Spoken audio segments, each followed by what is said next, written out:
privilege ko na makilala si Alan by working for his father, no? Si Assemblyman Rene Cayetano. Naging kaibigan ko siya dahil dun sa kaibigan ko.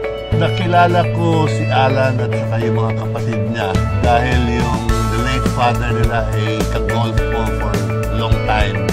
2005 pa? So halos 10 years na pa yan. More than 10 years na since nagkakilala kami ni Kuya Alan. And sorry, dahil ang ex ko ay ang baby brother niya.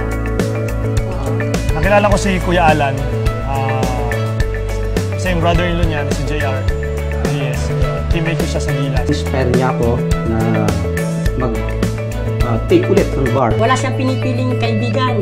Kahit sino, ginalapitan. Very down to earth. Si Kuya Alan, nakilala ko siya kasi brother-in-law ko siya. Pag merong affair doon sa Maharlika, laging pumupunta si Alan.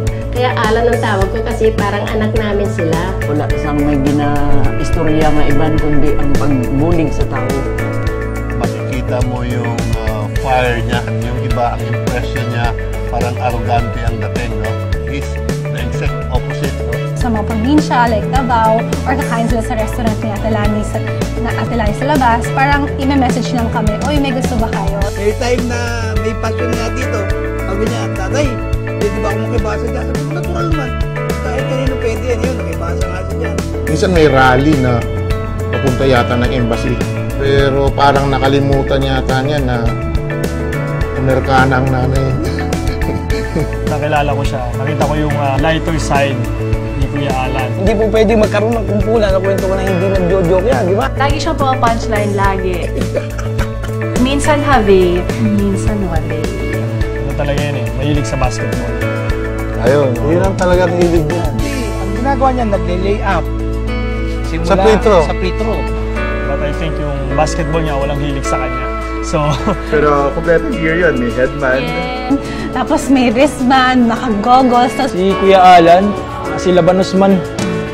Being a toy collector, kasi akala ko ang dami ko ng collection ng mga laruan. Grabe. Nung iniikot na kami doon sa mga collections niya, parang bata. Yun yung maganda sa kanya dahil very approachable. Nakikita niya katiwalaan. Pinag-aaralan niya yan.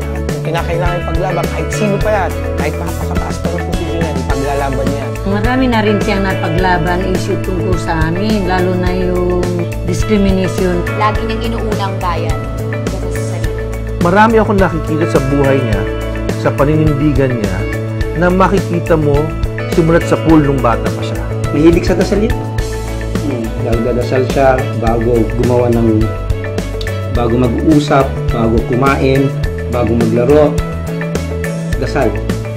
Kapag meron siyang nakikitang mali, ipo-point out talaga niya. Si Alan Cayetano ang VP ko. Si Cayetano ang VP ko. Si Kuya Alan Cayetano, ang Vice President ko. Si Alan Peter, ang Vice President ko. Si Alan Cayetano, ang VP ko. Si Sir Alan ang Vice President ko. Si Alan ang Vice President ko. Si Cayetano, ang VP ko.